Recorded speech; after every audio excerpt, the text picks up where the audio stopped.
Hello friends, मैं सोनिया। जैसा कि आप देख रहे हैं, बहुत अच्छी सी मेरी क्रिसेंथम की ब्लूमिंग हो रही है। तो जो आज का जो टॉपिक है मेरा वो विंटर केयर पे है कि हम कैसे अपने विंटर के प्लांट्स की केयर कर सकें, कैसे इसमें फ्लावर स्टेबल रहें, फ्लावर मेंटेन रहें, अच्छे से ब्लूमिंग हो, प्लांट हेल्दी रहे। तो आज का टॉपिक विंटर केयर पे है। जितने भी विंटर के प्लांट्स होते हैं उनकी हम कैसे देखभाल करें कि प्लांट अच्छे से रहें और फ्लावरिंग करें। तो स्टार्ट करती हूँ मैं अपना वीडियो। सबसे पहले मैं क्रिसेंथम की बात करूँगी कि क्रिसेंथम के आप देख रहे हैं इसमें कितनी अच्छी सी इस समय मेरे प्लांट्स में ब्लूमिंग चल रही है। तो सनलाइट की जब बात करते हैं तो क्रिसेंथम को 8 घंटे की मैक्सिमम सनलाइट की नीड होती है, तो इससे फ्लावरिंग बहुत अच्छी होती है। अगर 8 घंटे की नहीं मिल पाती है तो 4 घंटे की भी सनलाइट सफिशिएंट है इसको बर्ड्स प्रोड्यूस करने के लिए।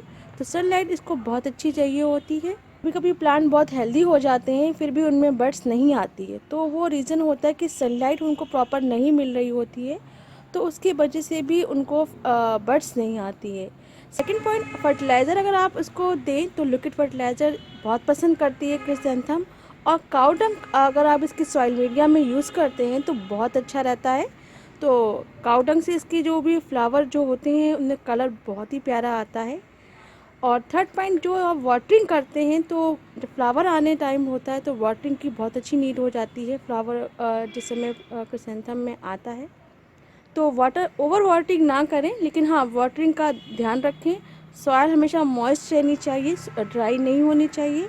और जो फर्टिलाइज़र आप दें, अगर लिक्विड फर्टिलाइज़र आप दे रहे हैं तो हमेशा पॉट ड्राई होने पे ही दें तो ज़्यादा अच्छा रहेगा। तो उससे जो ओवर वाटरिंग की कोई भी प्रॉब्लम नहीं होगी। तो गुड़ाई भी इसको टाइम टू टाइम करते रहना चाहिए, जिससे कि जो हम फर्टिलाइज़र दे रहे हैं वो प्रॉपरली प्लांट एब्जॉर्ब कर सके। जो भी अनवांटेड प्लांट्स होते हैं तो वो क्या करते हैं, वो पहले से ही फर्टिलाइज़र एब्जॉर्ब कर लेते हैं और प्लांट को उतना फर्टिलाइज़र मिल नहीं पाता, तो वो उस हिसाब से उतना वर्क नहीं कर पाता है। तो जो गुड़ाई करते समय हमें ये सारे जो प्लांट्स हैं वो निकाल देने चाहिए।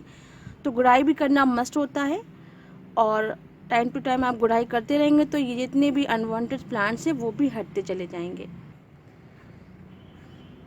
लास्ट का जो पॉइंट मैं बताना चाहूँगी वो डेड हेडिंग्स पे है। जितने भी पुराने फ्लावर्स हो जाते हैं, जैसे आप देख रहे हैं पुराने फ्लावर हो गए हैं, तो इनको रिमूव करते रहना चाहिए, उससे नए बड्स बनने लगती हैं।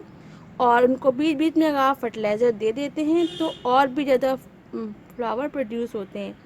मैंने सारी केयर आपको बता दी है। अगर इस तरह से आप क्रिसेंथम की केयर करते हैं तो श्योर है कि फ्लावरिंग अच्छी होगी, फ्लावरिंग मेंटेन रहेगी और अच्छे से ज़्यादा आप फ्लावर पा सकेंगे। तो ये पिटूनिया के फ्लावर हैं और इसकी बात करते हैं केयर की। तो पिटूनिया के जो प्लांट्स हैं उनको भी लिक्विड फर्टिलाइज़र बहुत पसंद होता है। आप इनको छोटे में ही अगर फर्टिलाइज़र देते हैं और फर्टिलाइज़र का टाइम अगर टाइम टू टाइम पे देते हैं, जैसे कि 10 डेज़ के इंटरवल पर अगर आप फर्टिलाइज़र इनको प्रोवाइड करते रहते हैं तो फ्लावरिंग बहुत अच्छी सी होती है। और सबसे पहली बात है कि जितने भी पिटूनिया के डेड हेड्स होते हैं उन्हें हमें रिमूव करते रहना चाहिए। तो आप देख सकते हैं कि कुछ फ्लावर के कलर बहुत ही ब्राइट हैं और कुछ फेडेड हो गए हैं। तो जो फेडेड है वो हमें हटा देने चाहिए, जैसे कि ये मर चुका है, आप देख चुके हैं। तो ये फ्लावर जो क्या करते हैं, ये तो ये पेटल्स होते हैं, ये गिर जाते हैं पर नीचे इनकी सीड प्रोड्यूस होना लगता है। तो जो जितनी भी हम फर्टिलाइज़र डालते हैं वो सारी एनर्जी इनमें ही लग जाती है, तो उस हिसाब से ये फ्लावर नहीं आते हैं और फ्लावर कम हो जाते हैं। सनलाइट की बात करते हैं तो सनलाइट इनको बहुत अच्छी चाहिए होती है। इनको भी 8 घंटे की सनलाइट की नीड होती है। अगर सनलाइट नहीं मिलती है तो ये सिर्फ खाली लीव ही लीव प्रोड्यूस करेंगे, फ्लावर बट कोई भी नहीं आएगी। तो हमेशा इनको सनलाइट ज़रूर दें, और जहाँ पे एरिया में सनलाइट हो वहाँ पे इनको ज़रूर रखें, तो उससे फ्लावर बहुत अच्छे आएंगे। और इनकी भी आपको टाइम टू टाइम गुड़ाई करते रहना चाहिए, जिससे कि कुछ एरेशन होता रहे, वाटर इसमें से ज़्यादा ना रहे। ओवर वाटरिंग बिल्कुल नहीं करनी है, सॉइल को हमेशा मॉइस्ट रखना है। मैंने बताया कि फर्टिलाइज़र तभी लिक्विड दें जब प्लांट की सॉइल ड्राई हो। और गुड़ाई करते रहने से क्या होता है, जितने भी आपके जो अनवांटेड प्लांट्स होते हैं, जो वीड्स होती हैं, वो सब निकल जाती हैं। तो जो फर्टिलाइज़र की एनर्जी है वो सिर्फ प्लांट को ही मिल पाती है। तो डेड हेड्स निकाल दी जाना चाहिए। देखिए सभी इसमें हैं तो वो मैं निकाल दूँगी, जिन जिन प्लांट्स में हैं उनमें मैं निकाल दूँगी। तो और आप देख रहे हैं कि इस समय अच्छी सी फ्लावरिंग मेरी पिटूनिया में चल रही है, बहुत अच्छे से फ्लावरिंग हो रही है। तो इस तरह से हम फ्लावर को मेंटेन रख सकते हैं और इनको काफ़ी इनसे फ्लावर ले सकते हैं। फर्टिलाइज़र का ख्याल हमेशा रखें, जब भी फर्टिलाइज़र दें तो डेट ज़रूर नोट कर लें कि हमें 10 डेज़ के इंटरवल पे देना है, तो कब इसकी ड्यू डेट पड़ रही है उस हिसाब से इसको फर्टिलाइज़र दें और ड्राई होने पे ही दें। तो कुछ प्रिकॉशंस हम लेते रहेंगे तो फ्लावरिंग हमेशा हमारे विंटर्स की मेंटेन रहेगी। तो इस तरह से मैं इनके डेड हेड्स निकाल देती हूँ और जिससे कि इनमें फ्लावरिंग मेंटेन रहे और खूब सारी बर्ड्स आएँ तो इनसे हम मैक्सिमम फ्लावर ले सकते हैं। तो ये पेंजी आ गई है और आप देख रहे हैं पेंजी में भी खूब अच्छे से फ्लावरिंग चल रही है। तो सेम जो हम पिटूनिया के लिए प्रोसेस करते हैं तो वही सेम हमें पेंजी के लिए भी रखना है। इसके लिए भी हमको इसके डेड हेड निकालते रहना चाहिए।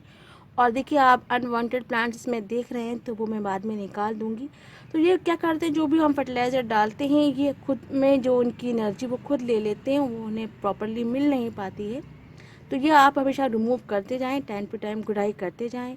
सनलाइट भी बहुत रिक्वायरमेंट होती है पेंजी को भी, तो इसको भी सनलाइट वाले ही एरिया में रखें तो उससे फ्लावर बहुत अच्छे आते हैं।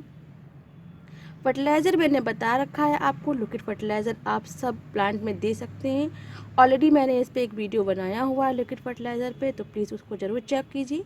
और वही फर्टिलाइज़र अगर आप इसे देते हैं तो देखिए मेरे हर प्लांट में बहुत अच्छे से फ्लावरिंग हो रही है। इसमें भी कितनी ढेरों बर्ड्स आई हैं और इसमें भी कुछ प्लांट जो फ्लावर है वो मर चुके हैं, तो वो मैं निकाल दूँगी अभी। तो जो आप देख रहे हैं जो इस तरह से फ्लावर झुक जाते हैं बिल्कुल, तो उन्हें हटा देना चाहिए क्योंकि उनका अब टाइम कंप्लीट हो चुका है। अब वो सीड फॉर्मेशन करेंगे, तो सीड को हमें नहीं अभी जर्मिनेट करना है। सीड का टाइम लास्ट में अप्रैल में होता है, तो अप्रैल में अगर आप चाहते हैं कि सीडलिंग कलेक्ट करना तो अप्रैल में के ही टाइम पे सीडलिंग के लिए फ्लावर छोड़ दें तो उसमें सीडलिंग ईजली बन जाएगी। तो आप देख रहे हैं कि इसमें मेरे पेंजी बहुत अच्छे से खिल रहे हैं और जितने भी पेंजी के फ्लावर ख़राब हो चुके हैं वो मैं हटा दूंगी। मैं सीडलिंग अप्रैल में ही कलेक्ट करूंगी, तो वही सही राइट टाइम होता है सीडलिंग कलेक्ट करने का। कैलेंडुला, ये बहुत ही प्यारे विंटर के फ्लावर होते हैं और बहुत ही क्वांटिटी में फ्लावर देने वाले होते हैं और बहुत ही मल्टी शेडेड के होते हैं ये। और इसमें ऑरेंज, येलो और डिफरेंट टाइप के शेड्स आते हैं इसके अंदर। तो इनकी केयर की बात करते हैं तो इनको भी लिक्विड फर्टिलाइज़र बहुत पसंद होता है, तो उनसे इनके देखिए फ्लावर बट कितनी ज़्यादा आती हैं। तो लिक्विड फर्टिलाइज़र बहुत ही इंपॉर्टेंट है, जितने भी विंटर प्लांट्स हैं उनको आप ज़रूर दें क्योंकि वो एक तो वाटरिंग की भी नीड फुलफ़िल करती हैं और आपको जो भी फर्टिलाइज़र की नीड होती है वो भी फुलफ़िल करते हैं। क्योंकि उसमें मैंने काऊ डंग यूज़ किया है, मस्टर्ड केक यूज़ किया है, तो ये सब चीज़ों को इन प्लांट्स की बहुत नीड होती है। सनलाइट की बात करते हैं तो सनलाइट इनको भी 8 घंटे की बहुत रिक्वायरमेंट होती है। मिनिमम आप 4 घंटे की सनलाइट देंगे तो बहुत अच्छा रहेगा, नहीं तो फिर इसमें भी लीव आती रहेंगी, फ्लावर बड्स नहीं आएंगी। तो सनलाइट भी इनको बहुत अच्छे से चाहिए होती है। टाइम टू टाइम इसमें भी फर्टिलाइज़र आप डालते रहें जिससे कि इनमें फ्लावरिंग अच्छे से हो। गुड़ाई करते रहना चाहिए जिससे कि अनवांटेड प्लांट्स निकलते चले जाएं।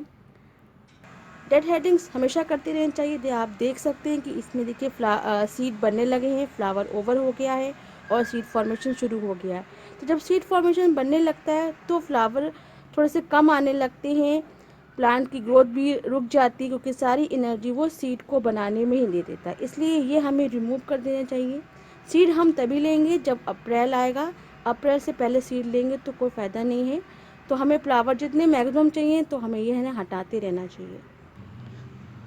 तो आप देख रहे हैं इसमें बहुत अच्छे से फ्लावरिंग चल रही है।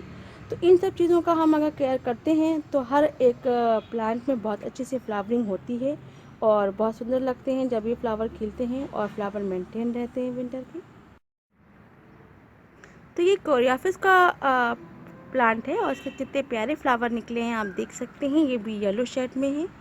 तो इनकी भी सेम केयर कैलेंडुला के तरह की जा सकती है। आप इनको सेम वही फर्टिलाइज़र दीजिए, लिक्विड फर्टिलाइज़र दीजिए। इनके भी जो भी डेड हेड्स हैं वो रिमूव करती रहिए, इनमें तभी फ्लावरिंग बहुत अच्छे से होगी और टाइम टू टाइम इनको फर्टिलाइज़र दीजिए, वाटरिंग इनमें हमेशा करते रहिए।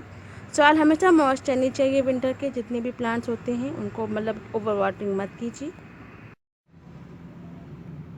मैरीगोल्ड के फ्लावर बहुत ही प्यारे होते हैं और बहुत ही जो हाइब्रिड वैरायटी होती है उसके फ्लावर बहुत ही बड़े होते हैं साइज़ में, और बहुत ही अच्छे फ्लावर देने वाला प्लांट होता है। इसके ये भी डबल शेड में और जाफरी वैरायटी में आते हैं। बहुत ही प्यारे फ्लावर होते हैं मैरीगोल्ड के।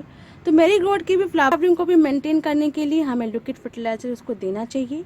इसको ज़्यादा वाटरिंग की नीड नहीं होती है, तो ओवर वाटरिंग ज़्यादा ना करें। सॉइल हमेशा मॉइस्ट रहनी चाहिए। ज़्यादा वाटरिंग करेंगे तो इसके लीव्स में फंगस ग्रो हो जाती है और इससे प्लांट मर जाता है। इसकी भी सनलाइट की रिक्वायरमेंट बहुत ज़्यादा होती है। 8 घंटे की सनलाइट इसको आप दीजिए। जहाँ सनलाइट बहुत आती हो वहीं पे प्लांट रखिए, वरना तो नहीं तो बड्स नहीं आएंगी, सिर्फ लीव्स निकलती रहेंगी। और जितने भी पुराने फ्लावर जब हो जाते हैं तो उन्हें हटा देना चाहिए। उनसे क्या होता है, उसमें सीड बनने लगते हैं और जो नए फ्लावर की जो ग्रोथ होती है वो रुक जाती है। आप देख सकते हैं इसमें ढेरों कलियां हैं मेरे इस प्लांट में। इसको बंदर ने ख़राब कर दिया था तो मैंने कटिंग कर दी थी, तो अब इसमें फिर से नई कलियां आई हैं। और आप देख सकते हैं पूरे प्लांट में ढेरों कलियां हैं। मैं पूरा घुमा के दिखा देती हूँ। तो जो पुराने फ्लावर हो गए उन्हें आप काट दीजिए और उनको रख दीजिए सूखने। अगर आप चाह रहे हैं सीड बनाना तो उनको आप रख दीजिए सूखने आने के लिए, तो अपने आप इसमें सीड तैयार हो जाएंगी। मैं तो ऐसे ही कर लेती हूँ, रख देती हूँ उनको। बर्ड्स आई हुई है और खूब सारी बर्ड्स आई है। मैं सारे जितने भी पुराने फ्लावर होते हैं मैं कट करती जाती हूँ, गुड़ाई करती जाती हूँ, जिससे कि जो भी अनवांटेड प्लांट्स है वो निकलते जाएं और अच्छे से फ्लावरिंग हो, प्लांट हेल्दी रहे। ये बहुत ही प्यारा फ्लावर है गजेरिया का। ब्यूटीफुल गजेरिया की बात करते हैं इसकी, तो इसकी जो भी हम केयर करते हैं इसकी भी सेम वही केयर है कि हमें फर्टिलाइज़र टाइम टू टाइम देना चाहिए। इसे भी लिक्विड फर्टिलाइज़र पसंद होता है। ओवर वाटरिंग बिल्कुल नहीं करें। डेड हेड्स हमेशा इसके रिमूव करते जाएं, तो जिससे कि फ्लावर बड्स आने में मदद मिलती है और खूब सारे फ्लावर आते रहते हैं और बहुत ही प्यारे फ्लावर होते हैं। सनलाइट इनको भी बहुत चाहिए होती है। 8 घंटे की सनलाइट की रिक्वायरमेंट हर एक विंटर के प्लांट को की ज़रूरत होती है। फिर भी अगर 4 घंटे की सनलाइट मिल जाए तो भी ठीक है, बहुत अच्छे से फ्लावर देगा ये। और ये थोड़ा सा मतलब जनवरी के बाद फ्लावरिंग बहुत अच्छी सी करते हैं, तो थोड़ा सा ये गर्मी को प्रेफर करते हैं, तो उसके बाद इनकी फ्लावरिंग बहुत अच्छी सी होती है। और इसमें भी सीड फॉर्मेशन होता है। जब फ्लावर ओवर होने लगता है तो सीड बनने लगते हैं, तो वो हमेशा आप रिमूव करते रहेंगे तो फ्लावरिंग बहुत अच्छी रहेगी। इसमें भी बहुत मल्टी शेड्स आते हैं, तो मैंने एक येलो भी लगा रखा, ऑरेंज भी लगा रखा, और भी शेड लगा रखे हैं। जो वो खिलेंगे तब मैं ज़रूर बनाऊंगी इस पर वीडियो। तो आप देख सकते हैं कि इस समय बर्बीना, फिलॉक्स और डायंथस में बहुत अच्छी सी फ्लावरिंग हो रही है। तो ये भी सारे विंटर प्लांट्स हैं और इनमें भी बहुत सेम केयर होती है, इसलिए मैंने सबको साथ में रखा हुआ है। तो बर्बीना है, डायंथस है, फिलॉक्स है, तो इन सब में गुच्छों में फ्लावर आते हैं। आप देख सकते हैं इनका फ्लावर जो पैटर्न होता है वो सेम होता है। जो बर्बीना के फ्लावर होते हैं कितने गुच्छों में फ्लावरिंग करते हैं, ये छोटे छोटे फ्लावर होते हैं। सेम ऐसे ही आपका डायंथस होता है, ये भी गुच्छों में खिलता है पर इनका फ्लावर साइज़ बड़ा होता है। और फ्लॉक्स भी सेम ऐसे ही वैरायटी के होते हैं, इनमें भी गुच्छों में फ्लावरिंग होती है। तो इनकी केयर की बात करते हैं तो इनके भी हमेशा डेड हेड्स आपको निकालते रहना चाहिए, जिससे कि ब्रांचें खूब सारी बने और उनमें फ्लावर बहुत सारी फ्लावर बर्ड्स आएँ। देखिए आप देख सकते हैं कितनी फ्लावर बर्ड्स हैं इसके अंदर। और इन्हें भी हमें एक सिंगल पॉट में लगाना चाहिए, जिससे कि इनमें काफ़ी ब्रांचें बढ़ें, प्लांट्स हेल्दी हो। क्योंकि मेरे पास पॉट नहीं थे इसलिए मैंने इसको एक गमले में लगा दिया है, पर अब जब पॉट्स आएंगे तो मैं इनको सेपरेट कर दूंगी। डायंथस की बात करते हैं तो डायंथस भी कितने प्यारे फ्लावर हैं, इनमें भी बहुत मल्टी शेड्स आते हैं। और फिलॉक्स में भी बहुत मल्टी शेड्स आते हैं, बर्बीना के भी बहुत शेड्स आते हैं। मेरे पास ऑलरेडी 4 शेड हैं, देख सकते हैं। पर्पल है, पिंक है और एक रेड शेड है वो खिल रहा है। सनलाइट की बात करते हैं तो इनको भी 8 घंटे की सनलाइट देंगे तो बहुत अच्छी सी फ्लावरिंग होती है। नहीं तो 4 घंटे की तो मिनिमम सनलाइट इनको मिलनी ही चाहिए। तो उसी एरिया में रखें जहाँ पे सनलाइट बहुत अच्छे से आती हो, तो उससे ये फ्लावर बहुत अच्छे से देंगे। नहीं तो फिर इनमें भी लीवी बननी शुरू हो जाएंगी। इनके भी डेड हेड्स निकालते रहना चाहिए, जिससे कि फ्लावर खूब सारे निकले, नहीं तो वो भी सीड फॉर्मेशन बनने लगेंगे। टाइम टू टाइम इनमें भी हमें गुड़ाई करते रहना चाहिए, जिससे कि अनवांटेड जो भी जो भी प्लांट्स निकल आते हैं वो इनकी एनर्जी ना ले रखें। लिक्विड फर्टिलाइज़र इन्हें भी बहुत पसंद होता है, आप इनको फर्टिलाइज़र देते रहिए लिक्विड, लेकिन हाँ ओवर वाटरिंग बिल्कुल मत करिए। पॉट सूखने पर ही आप फर्टिलाइज़र डालिए, लिक्विड फर्टिलाइज़र। बहुत ही प्यारा और बहुत ही सुंदर फ्लावर है पॉपी का, ये रेड शेड में आते हैं और इनकी भी जो भी केयर हम करते हैं वो सेम पिटूनिया और क्रिसेंथम के जैसे ही करते हैं। इनके भी हमको time to time dead heads remove करते रहना चाहिए। इनमें भी आप टाइम टू टाइम गुड़ाई करते रहें, जो भी अनवांटेड प्लांट्स हैं उन्हें रिमूव करते रहें। और जो वाटरिंग है वो पॉट की सॉइल ड्राई होने पर दें, जैसे कि इसकी सॉइल बिल्कुल ड्राई हो चुकी है, इसी समय चाहे आप तो फर्टिलाइज़र दे सकते हैं लिक्विड या वाटरिंग कर सकते हैं। तो इस समय जब सॉइल ड्राई है तो ये आराम से वाटर को एब्जॉर्ब कर लेती है, ओवर वाटरिंग की भी कोई प्रॉब्लम नहीं होती है। कॉस्मॉस के भी अगर केयर की बात करें तो इनकी भी सेम केयर हम पिटूनिया और क्रिसेंथम के जैसे ही, जितने भी फ्लावर हैं उनके जैसे ही कर सकते हैं। इनको भी आप टाइम टू टाइम गुड़ाई करते रहें, डेड हेड रिमूव करते रहें, इनको फर्टिलाइज़र देते रहें लिक्विड, और सनलाइट भी इनको बहुत पसंद होती है। तो 8 घंटे की सनलाइट जितनी भी आप विंटर प्लांट्स को देंगे तो फ्लावरिंग बहुत अच्छी होगी। मिनिमम आप 4 घंटे की दे सकते हैं इनको। और जितने भी डहेलिया है, आस्टर है, इम्प्रेशन है, डॉग फ्लावर, तो जितने भी विंटर्स के प्लांट्स होते हैं उनकी केयर बिल्कुल सेम टू सेम ऐसे ही की जाती है। तो प्रॉपर ऐसे आप केयर करते रहेंगे तो आपके गार्डन में फ्लावर हमेशा मेंटेन रहेंगे, प्लांट हेल्दी रहेंगे और कोई भी प्रॉब्लम आपको फेस करनी नहीं पड़ेगी। तो एक लास्ट का अपने फ्लावर का व्यू देती हुई मैं, thank you so much watching to my channel.